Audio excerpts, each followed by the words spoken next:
Rivoyat qilishlaricha, bir kuni musicha qattiq xafa bo'libdi. U Xudodan hech narsa so'ramaslikka qaror qilibdi va hech narsa so'ramabdi. Farishtalar uni uzoq poylashibdi. Lekin musicha hech narsa so'ramas ekan. Kunlardan bir kuni musicha yorilibdi va Xudoga shunday zorlanibdi. Ey Xudo, mening gunohim nima? Bittagina inim bor edi.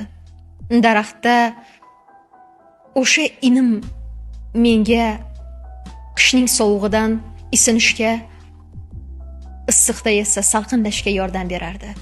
Bir shamol yubording-u, inimni kun-payakun qilding. Ayt, gunohim nima edi? Nima uchun bu inimni mendan ayirding, ey Xudo? Aslida daraxtning tagida katta bir ilon anchadan beri musichani yeyish uchun payt poylab yurgan edi. O'sha kuni uning uyi buzilganligi sababli musicha boshqa tomonga qarab uchib ketdi va uning joni omon qoldi. Ba'zida inson hayotida shunday muammolar bo'ladi va u Xudodan so'raydi: "Ey Xudo, mening gunohim nima edi?" Lekin har bir bizga bexayr bo'lib ko'ringan ishning ortida bir xayr turadi. Xayrli bo'lib ko'ringanining ortida esa bexayrlik turishi mumkin.